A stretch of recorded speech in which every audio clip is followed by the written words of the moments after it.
sekarang ini kan banyak yang bilang cari kerja itu susah. Kenapa itu tidak dijadikan tantangan untuk diri sendiri, untuk kita ciptakan lapangan kerja sendiri untuk kita?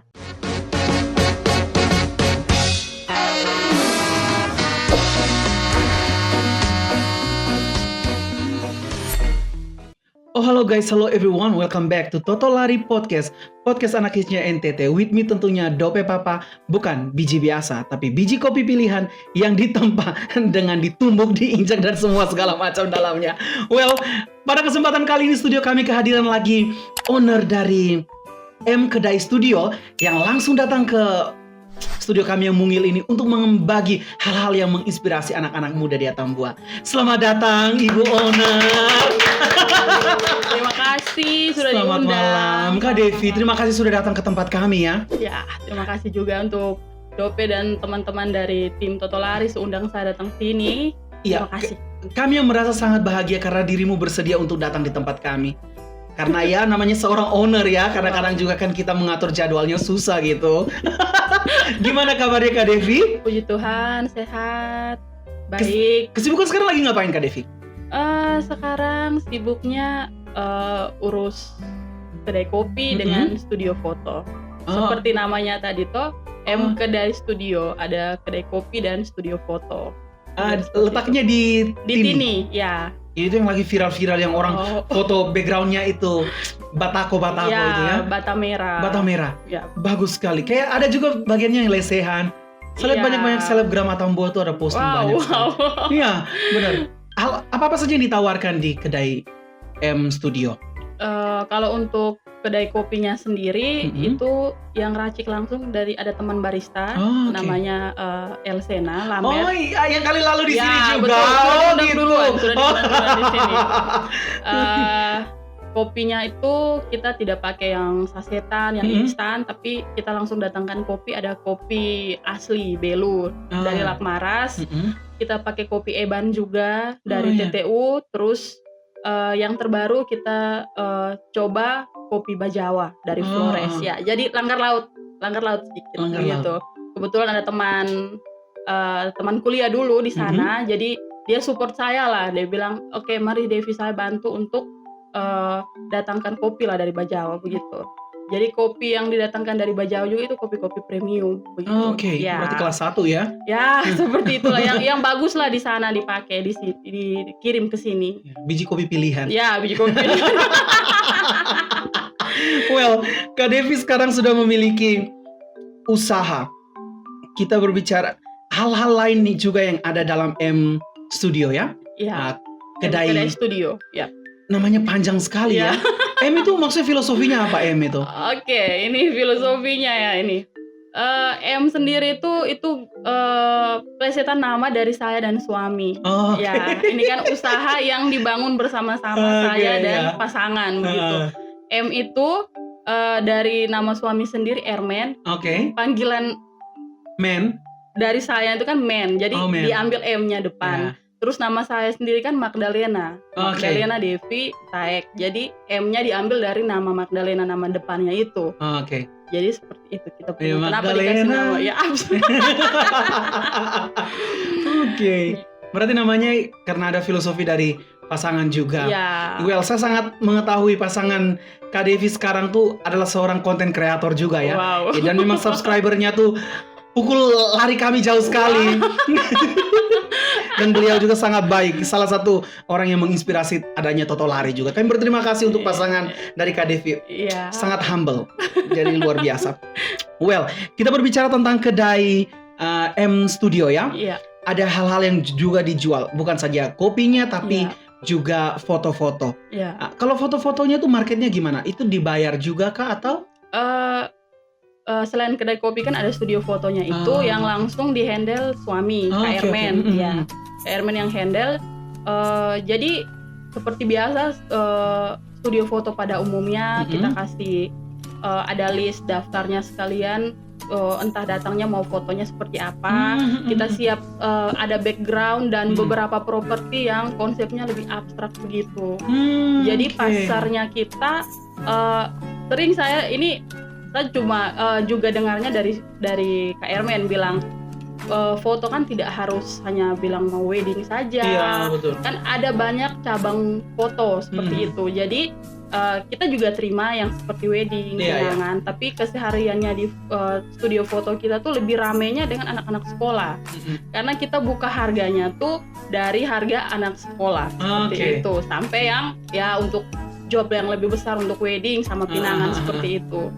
Jadi ya hampir tiap hari lah ada anak sekolah di situ.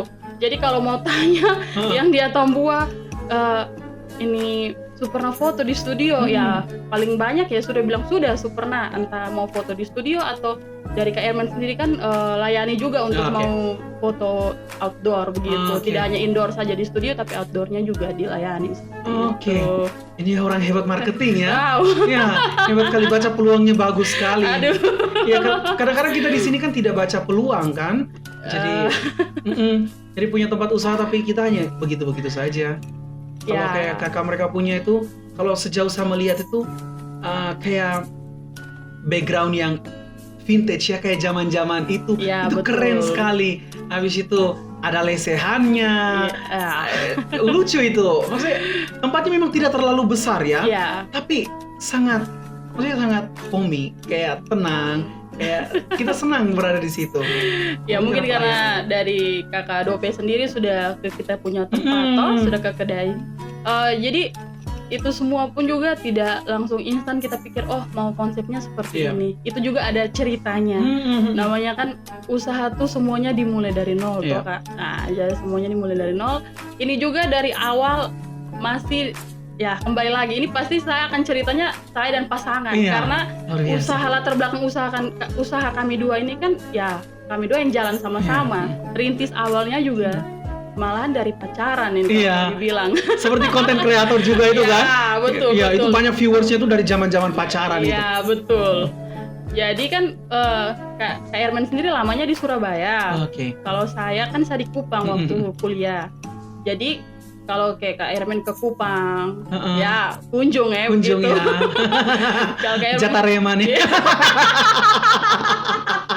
Ya. Jadi kalau kayak Kak Herman ke Kupang tuh biasa kami dua sering jalan mau entah ke kedai kopi atau kafe yang di Kupang. Pasti selalu kayaknya besok-besok kita punya satu begini bagus ya. Punya satu begini sah. Jadi kayak omong begitu tuh. Jadi sudah.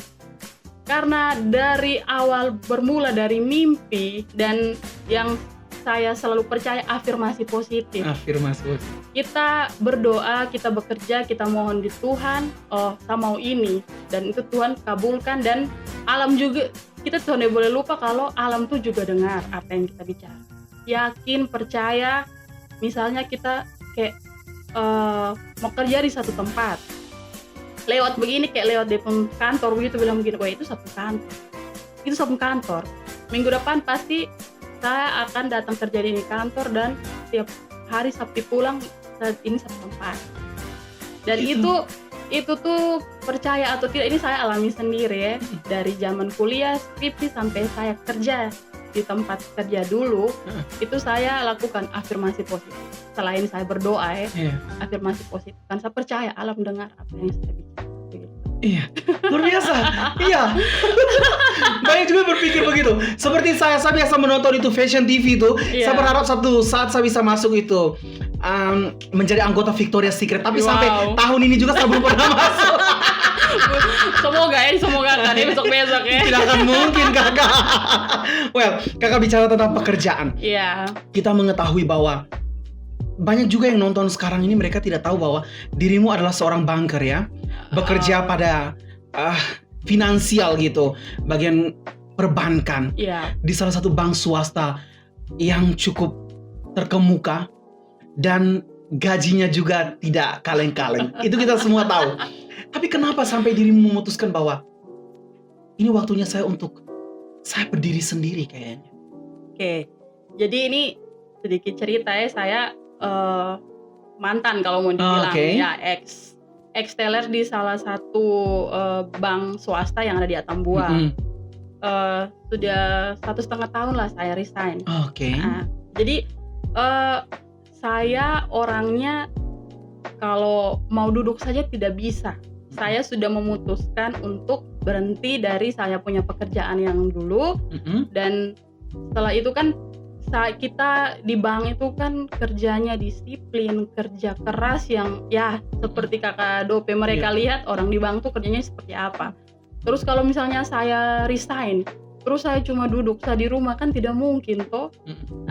Jadi saya pikirnya biar kita perempuan pun juga ya kita harus semangat cari uang.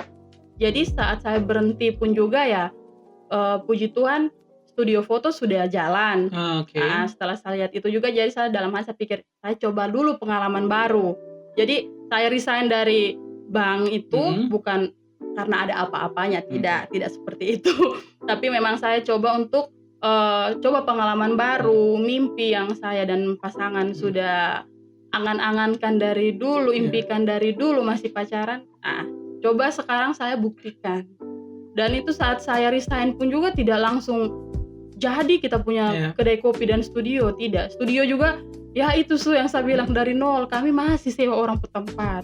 Kebetulan ada tante di sebelah rumah, baik sekali.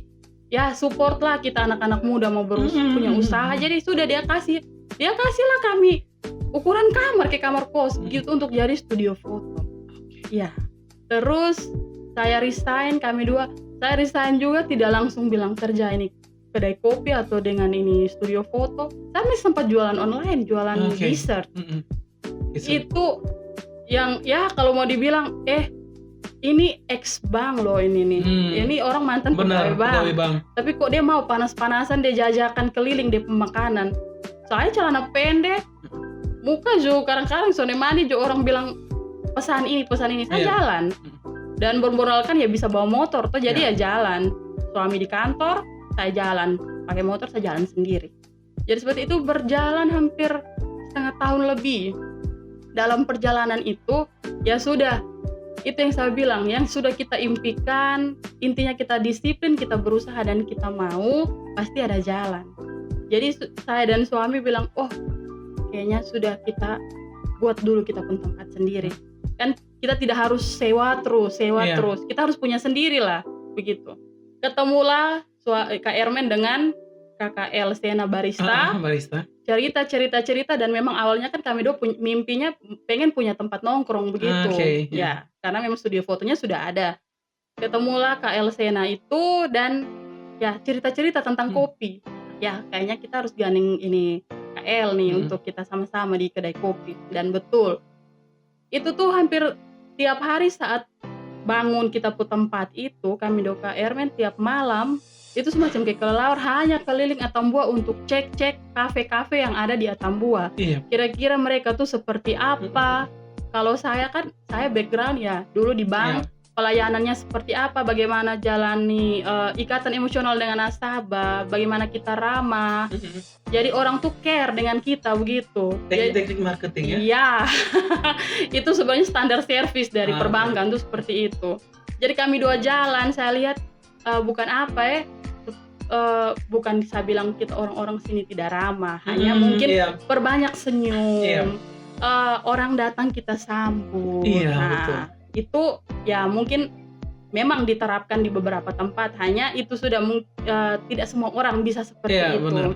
Jadi sambil lihat peluang di Atambua seperti apa, survei keliling kafe yang ada di tempat nongkrong dan kafe yang ada di Atambua.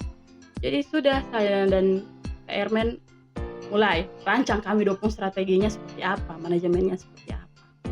Tempatnya jadi, kami dua panggil Kak El untuk cerita kira-kira kita pun kedai kopinya ini seperti apa. Sudah omongin dengan Kak El, langsung saya omong lagi, saya bilang ini, saya percaya ini barista Elsena bersertifikat. Dia bersertifikat. Dan saya tahu pasti di pengracikan kopi itu enak. Dan kita tidak pakai alat-alat yang besar, yang wow. Ini kan konsep kedai kopi yang lebih sederhana. Semua kalangan bisa ke situ. Tidak jadi kayak mau ke situ. Kita mau minum kopi juga tidak pikir sampai tempat terlalu wow sekali. Jadi ya bisa dijangkau lah untuk semua kalangan lah kalau kedai kopi itu. Jadi bicara dengan ini KL, saya bicara lagi, saya bilang orang datang ke sini selain coba kita punya kopi, kita harus ramah dengan mereka. Betul. Tiap kali pelanggan yang datang, kita harus sapa mereka, senyum dengan mereka.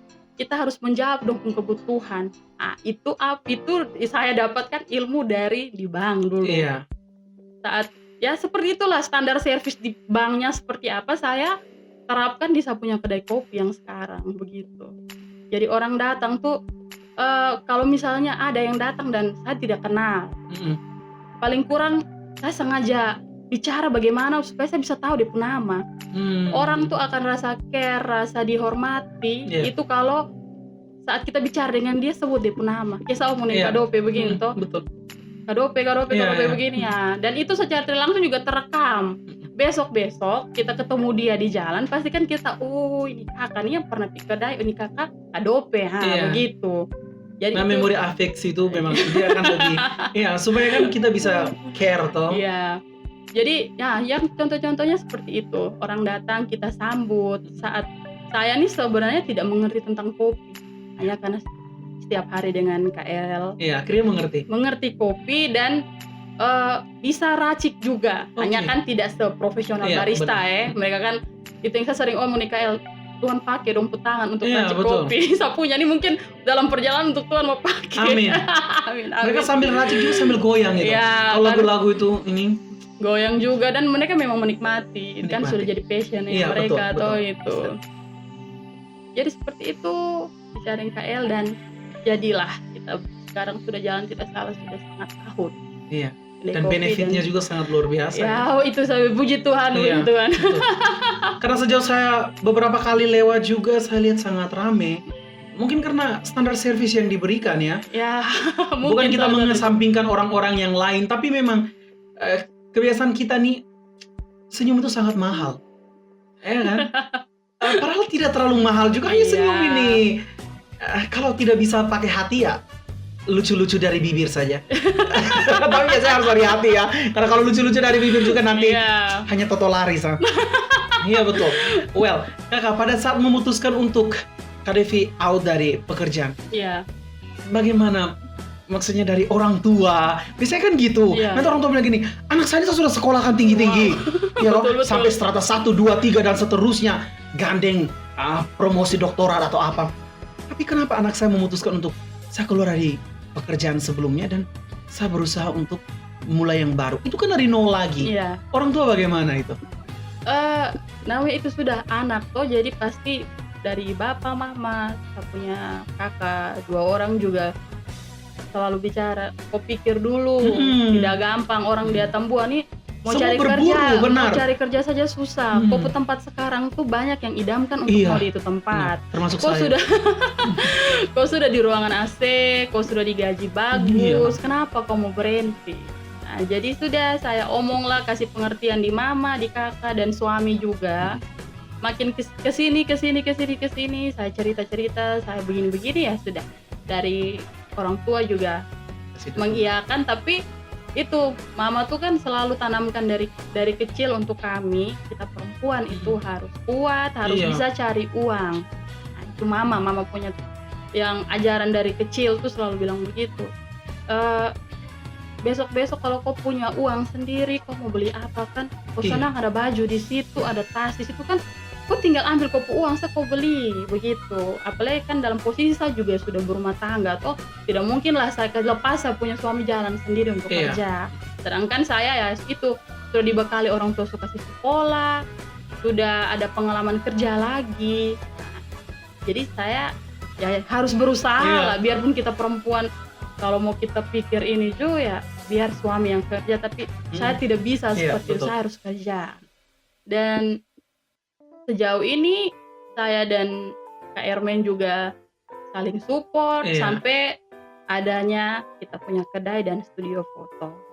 Oke, Kak Devi, setelah memutuskan untuk membuka kedai sendiri, membuka tempat usaha sendiri, lepas dari pekerjaan yang sangat luar biasa yang termasuk saya juga mengidam-idamkan untuk berada di bawah naungan AC, melihat uang berbiru-biru, bermerah-merah, serasa kita berada di surga ya. Iya, Tapi- jadi orang kaya. Iya, tapi uangnya orang. Uangnya orang. Amin kan nanti kita juga punya banyak Amin. itu ya. Amin. Kita tidak pernah tahu. Betul. Tapi memang betul. Orang bilang kadang-kadang kita harus keluar dari comfort zone ya. Jadi seperti Kak Devi. Kak Devi kan lulusan dari jurusannya juga ekonomi. Iya. Sebenarnya itu pekerjaan yang paling bagus yaitu di bank. Ya. Tapi Kak Devi memutuskan untuk membuka usaha sendiri. Sebenarnya apa sebenarnya dalam pemikiran seorang Kak Devi itu? Terlepas dari latar belakang saya punya pendidikan seperti apa, saya itu kembali lagi saya melihat peluang Mm-mm. di Atambua. Kita anak-anak muda nih, kenapa kita tidak mulai duluan? Mm-mm. Ada orang-orang sukses tuh bilang, muda itu kita kerja, Mm-mm. tua itu kita duduk dan nikmati kita punya hasil kerja dari yang muda ini. Dan saya mau coba yang seperti itu. Masih di angka kepala 2 nih kan kita masih semangat kerja begitu. Di bank itu sebenarnya bagus sekali. Ilmu yang kita dapat, bagaimana kita menjalani relasi yang baik dengan nasabah, itu tuh sampai sekarang saya terapkan di saya punya tempat usaha sendiri juga karena standar servis yang bagusnya dari bank. Mm-mm. Dulu ini saya cerita sedikit ya, dulu saya tuh paling semangat kalau ada nasabah itu yang datang dan mereka cerita tentang mereka punya tempat usaha. Mm-mm. Itu kalau saya sementara layani dan saya lihat tidak ada antrian lagi di banking hall, berarti itu sudah ya namanya kita tameng depan frontliner toh, jadi kita harus omong cara kasih nyaman nasabah seperti apa, ajak cerita. Ya sudah, sampailah bawa pelan-pelan mereka cerita sudah. Mm-mm. Dan rata-rata orang pengusaha tuh ada yang bilang, oh kayak suka ya memang. Semua tuh pasti cerita mulai dari nol betul. Itu mau sampai di titik sekarang ini pun juga itu disiplin waktu, berusaha. Semua tuh pasti punya mimpi. Iya. Hanya yang berani berusaha dan berani wujudkan itu tuh tidak semua orang bisa seperti itu. Iya. Jadi ya itu tantangan kita untuk bisa taklukkan itu sebenarnya. Harus seperti itu. Kak Devi, setelah semua yang sudah dirimu lakukan, benefitnya ya sejauh ini sudah berjalan 1 tahun itu bukan barang biasa ya dalam kita menjaga eksistensi daripada usaha kita sendiri. Ya. Dan dirimu sangat mengerti tentang bagaimana marketing. Ya itu kita tidak perlu katakan lagi karena semua sudah terjadi. Well, tapi dari semua itu, satu hal yang kita petik bahwa relasi atau hubungan yang paling baik itu yang seperti tadi Kak Devi dengan pasangan. Maksudnya kita menemukan kecocokan ya, kecocokan klop dari namanya relasi yang positif. Maksudnya kita pacaran, ya namanya kita gairah muda. Kita pacaran, zaman-zaman Kak Devi juga penjajakan dengan sekarang yang telah menjadi mantan pacar ya, sekarang menjadi suami. Sampai berpikir sesuatu yang ke depan tentang impian untuk membuka kedai, membuka usaha sendiri, menghasilkan uang sendiri, dan bahkan waktu pacaran pun menjadikan momen-momen kebersamaan kakak berdua itu sebagai wadah untuk mengeksplor tentang NTT, Kabupaten Belu paling banyak itu. Sampai video yang Joni panjat bendera betul. Menyelamatkan bendera itu juga dari suami kakak. Dan itu sangat booming ya. Berapa? 1 ke 2 juta ini viewers? Ya sekitaran itulah, 1 sampai 2 juta. Jadi hubungan itu yang dijaga sampai pada akhirnya kakak mereka memutuskan untuk buka usaha bersama. Rasanya gimana kalau pada saat kakak berpikir kembali ke belakang dan melihat hal yang sekarang sudah terjadi? Gimana perasaannya? Ya secara pribadi saya bangga punya pasangan seperti ini. Luar biasa. Ya. Tempat berbagi suka duka, teman jalan, teman hidup yang bisa diajak kerjasama. Dan saat kita dua kerjasama, toh besok-besok sampai hari tua pun juga kita dua yang menikmati. Saya temani kau kerja, kau temani saya kerja, hari tua kita dua nikmati sama-sama begitu. Suka sekali ya. Serius? Waduh, ini nanti kayak menonton corona ini. Oh my wife. Iya, tapi maksudnya indah. Saya suka sekali. Ya, kita yang lain juga masih dalam proses penjajakan dan lain sebagainya. Tapi dirimu yang sudah menempuh banyak sekali jalan seperti dari pacaran satu visi untuk membuka usaha dari berawal mimpi ya kakak. Yeah. Kemudian kembali mulai berpikir bahwa setelah bekerja kita berpikir untuk melakukan apa lagi. Ya, buat usaha sendiri. Karena ijazah itu tidak selalu membuat kita harus jadi pegawai ya. Yeah. Kita juga bisa membuat usaha sendiri dan kita mempekerjakan orang lain juga. Iya, betul. Kita sudah dikasih sekolah oleh orang tua dengan pola pikir, mindset yang sudah lebih maju. Sekarang ini kan banyak yang bilang cari kerja itu susah. Kenapa itu tidak dijadikan tantangan untuk diri sendiri, untuk kita ciptakan lapangan kerja sendiri untuk kita? Kalau misalnya kita ciptakan lapangan kerja sendiri untuk kita, berarti kan itu lebih baik lagi, mengurangi angka pengangguran. Kan kita sudah dibekali dengan pendidikan yang baik, seperti itu. Jadi coba saja, bermula dari mimpi, disiplin, kita kerja, banyak omong, afirmasi positif, jangan lupa, berdoa, pasti ada jalan. Itu saya percaya. Dan saya berbagi tips juga, coba mungkin teman-teman yang lain mau coba itu afirmasi positif. Itu sudah dilakukan saya dan saya punya kakak 2 orang di rumah, dan ya sejauh ini hal-hal besar yang mau kami capai itu pasti ya berjalan dengan baik dan bisa sampai ke situ. Untuk hal-hal yang besar. Karena kuda-kudanya juga memang sudah positif ya. Selalu ada positive vibes yang dari kiri kanan juga selalu disaring baik-baik. Dan kita tidak membicarakan keburukan orang. Kita lebih banyak introspeksi diri sendiri. Banyak cari teman, banyak jalani relasi yang baik dengan orang-orang sekitar. Banyak teman tuh banyak rezeki, itu saya percaya. Ya. Apalagi untuk kita yang punya tempat usaha kalau orang datang kita baik, pasti pergi sampai sana, wih, tapi itu kedai dia pun kopi so enak, dia pun ini pemilik di situ dong juga baik. Jadi orang datang ke kita tempat tuh bukan kayak datang kok kayak agak sungkan atau rasa kurang nyaman, tapi datang tuh kadang-kadang ada teman-teman yang lain datang tuh coba cerita sering kami. Tapi saya lihat juga konteks sekarang mereka bicaranya tuh tentang apa. Kalau mereka bicara mereka punya, ya tidak mungkin saya masuk nih saya punya. Jadi kayak kadang mereka sementara bicara ya karena saya sambut mereka dengan baik, kadang lemparkan pertanyaan ke saya, ya itu sudah mulai terjadilah percakapan di situ. Ya, ada beberapa mau adik kelas atau kakak kelas yang datang tuh, itu awal-awal dong cerita dulu dong punya. Terus kaget mereka lempar pertanyaan di saya, dia pikir mana begini sudah panjang. Yang biasanya kedai tutup jam 12, kami akan panjang sampai jam 2 dini hari. Itu karena topik-topik pembahasan yang ya untuk memajukan Rebelu tercinta biasa. Proyek 5M biasa. Proyek ini 5M, 5.550. Wow.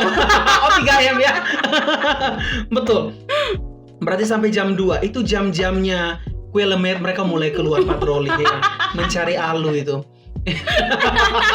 Sampai jam begitu baru tutup. Iya. Iya, namanya juga menjemput rezeki. Iya, kita tidak membatasi pelanggan mau senyaman-nyaman mereka mau duduknya.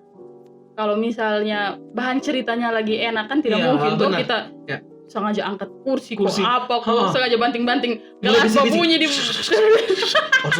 sengaja banting-banting kursi atau gelas dong sengaja kasih berbunyi kan, itu orang pasti rasa ini orang usir kita pelan-pelan. Halo, sedikit lagi sudah tutup, sedikit lagi. Kan biasa gitu. Ya biasa jatuh sendok. Hanya jangan seperti itu. Saya tuh tempat usaha yang kita buat nih, kita buat supaya orang datang tuh senyaman mungkin dengan kita.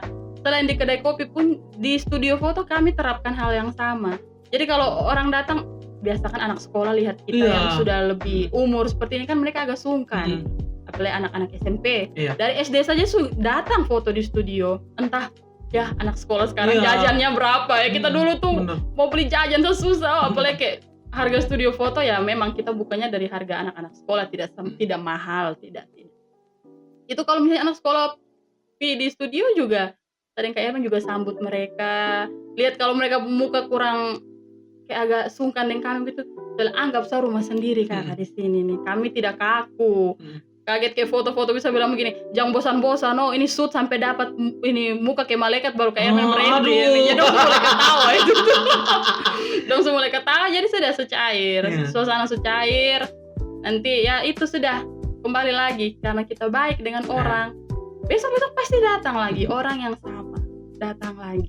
Dari mereka pun juga bisa promosi kita punya kopi sana hasil foto baik, depung tuan ramah. Jadi kopi gitu kosong disungkan di sana. Nah, jadi pose sebebas-bebasnya ya. Iya. Kadang-kadang ada yang ini paling-paling kayak begini. Kita juga arahkan, sajuk kadang-kadang orang bilang so sibuk Jo. Suami yang foto tapi saya dari belakang juga ada. Ya, pengarah jadi gaya. Koreografer bilang harus begini. Cicak terbang. Ya. Kupu-kupu malam. Wow. Ya kayaknya kan gitu tuh. banyak pose. Betul. Usaha sekian, bukan sekian lagi. Usaha ada beberapa lini yang sudah dirimu jalani. Tantangan tersulit yang dirimu temui dalam usaha ini apa? Ya untuk sekarang semenjak diberlakukan PPKM, itu tuh kita mau bilang turun setengah mau ke 75% juga ada. Sebenarnya kalau orang rame itu kan kita pemilik tempat itu kan kita senang. Iya. Baik, so ini malam rame, ini hari rame. Tapi orang rame itu kita but itu duduk di belakang juga lihat, aduh ini kaget ada auto patroli lewat mati. Benar. Kan di patroli terus. Tempat saya buka Instagram teman-teman yang punya kafe, tempat usaha di Jawa tuh sampai keluar spanduk. Kami hanya mau jual kopi bukan di patroli. Ada bahasa-bahasa seperti itu tuh. Jadi sedih juga sebenarnya. Ya semoga itu harapan dari kami, semoga cepat berlalu sudah nih COVID-19 PPKM-nya juga dicabut. Supaya ya kita bisa bernapas toh begitu. Iya. Bisa bernapas Jo. Betul. Setengah mati ya. Iya. Sangat baik. Setelah PPKM berlalu, kira-kira apa lagi yang akan dirimu lakukan? Apakah dengan kafe satu ini atau ada rencana untuk membuka cabang-cabang yang lain? Aminkan ya. Amin. Harus aminkan. Itu harus diaminkan. Mungkin untuk sekarang ada rencana dengan teman barista untuk kita mau buat produk kopi sendiri. Oke. Ya, labelnya pakai kita punya kedai kopi gitu. Jadi orang-orang luar yang datang ke sini kita bisa jadikan itu sebagai oleh-oleh khas Belu. Seperti itu. Kita support juga UMKM yang ada di sini. Benar. Setidaknya kan orang ya di Atambuan begini kita kalau kayak orang mau pulang orang mau bawa apa? Iya. Selain kain ya. Makanan-makanan kering juga semua sama, tidak terlalu banyak. Iya. Ada kita punya kayak sagu, pangan lokal apa ada, tapi untuk mau dibawa dalam jangka waktu yang agak lama kan kayaknya belum terlalu banyak. Jadi ya itu kita punya pasarnya juga ke situ. Betul. Kita lagi mau buat nih kopi itu hasil racikan dari barista sendiri, dibuat label dari kita untuk mau dijadikan oleh-oleh khas. Packagingnya sudah siap semua? Sudah sementara coret-coret untuk mau launching nanti. Nanti launching jangan lupa undang ya. Siap. Kita mencicipi itu kopi mungil itu. Pasti nanti akan kesini juga nih. Betul. Dari sekian yang sudah dirimu bagi share di tempat ini, apa pesan untuk anak-anak muda di Atambua?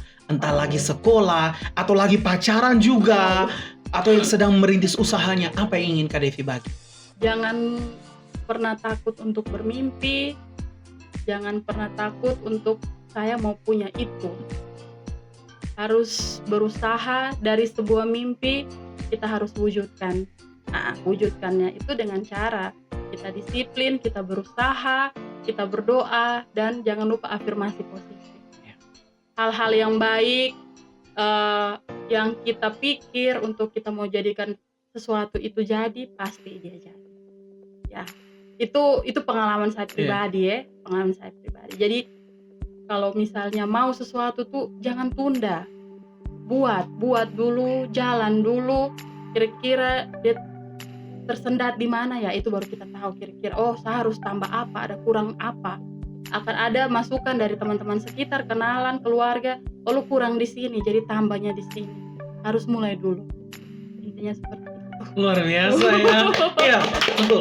Dan satu hal yang saya pelajari dari dirimu dan juga pasangan, selalu mendorong ya, tidak menutup diri, maksudnya sudah dapat banyak dari, kita berbicara dari konten kreator, sudah mendapatkan banyak subscriber, viewersnya sampai berjuta-jutaan, tapi tetap pada saat bertemu dengan anak-anak pemula seperti kami, teman-teman yang lain, langsung bilang dicoba dulu, supaya ketika kalian sudah satu atau dua langkah depan, ada teman satu dari belakang lagi bilang, oh kalian sudah sampai begini, kok bisa ya, kok bisa.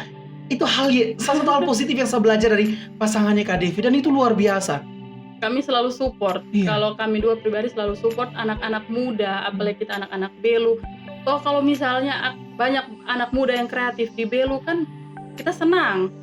Anak asli sini, putra-putri daerah yang putra-putri daerah kreatif yang bisa bangun Belu. Itu kan satu hal yang luar biasa. Kita nih muda dengan sejuta ide-ide kreatif. Kenapa kita tidak terapkan itu? Masing-masing di depan jalur ya.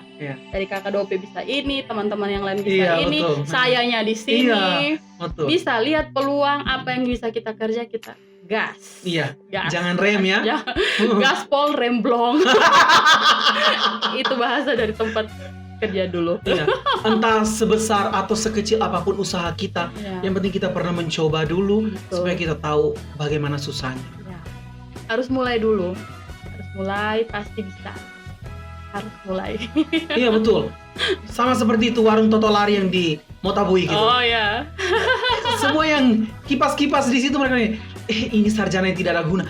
Tapi kami berusaha untuk, ya kami survive karena ya lagi PPKM begini, biarlah kami melakukan satu hal yang positif buat diri kami juga kan.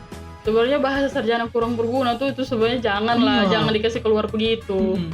Sekecil-kecilnya kita berusaha kan kita yang bawa sendiri. Benar. Betul atau benar? Betul. Betul dan benar. Betul dan benar. Dua-duanya baku hantam. Jangan dilihat dari kita ada kipas-kipas asap, bau-bau asap. Janganlah lihat bagaimana sampai ada itu warung di situ tuh itu gara-gara apa? Itu ada sekitar berapa kepala yang pikir harus seperti itu. Tadi boleh lah dikasih bahasa begitu. Makanya sekarang ada teman-teman yang bilang gini, kita sekolah habis bikin, saya bilang, betul, ini kok bos sendiri ya, lu bos ini, lu punya ini, saya bilang, lu punya. Setiap hari lu dapat, bukan setiap hari lu dapat diakumulasi untuk 1 bulan punya, itu kira-kira berapa? Saya bilang jangan pikir untuk kita keluar dari rumah pagi-pagi seragam, lipstick, heel, sepatu mengkilat apa segala macam. Tapi ya cobalah, biarpun kita dengan celana pendek itu, coba lihat orang-orang lain yang pengusaha pada umumnya. Tidak seneces itu toh. Iya, betul. Celana pendek, tapi itu sudah uangnya. Gepok-gepok, merah biru. Nah itu. Kebanyakan kita yang merayap ini berusaha untuk menjadi ini Tinkerbell. Jadi kita terbang sana sini. Padahal kita sama-sama merayap dari bawah. Bener. Orang semua bilang, ada beberapa juga. Kita nonton videonya juga. Orang bilang betul. Semua orang pasti tidak memiliki gaji. Tidak semua orang memiliki gaji. Tapi semua orang pasti punya rezeki ya. Tuhan sudah atur di rezeki masing-masing. Tuhan sudah atur. Dan tugasnya kita jemput itu rezeki. Jemput bola. Jangan pasar rasa Tuhan mau kasih, lu tidur Tuhan mau kasih untuk apa ya? Kayaknya lu pikir jemput, lu kerja begitu ya. Tuhan ini anak su kerja, kasih di pembagian begitu. Iya, luar biasa. Sekali lagi terima kasih Kak Devi sudah share di tempat ini. Semoga positive vibes-nya ini bisa meracuni anak-anak Atambua juga, supaya kemudian mereka lebih berani. Bukan saja mereka, tapi kami juga, supaya kedepannya mungkin ada hal-hal lain yang bisa kita saling share to care, supaya kedepannya kita mungkin bisa lebih baik lagi. Ya sama-sama kita mendukung Kabupaten Belu supaya lebih baik lagi ya. Semuanya nih untuk Rai Belu tercinta. Terima kasih Kak Devi, sukses buat semua usahanya ya. Kita ketemu lagi pada saat grand launching kopi apa? M Kedai Kopi. M Kedai Kopinya. Terima kasih banyak Kak Devi. Tuhan memberkati. Thank you so much.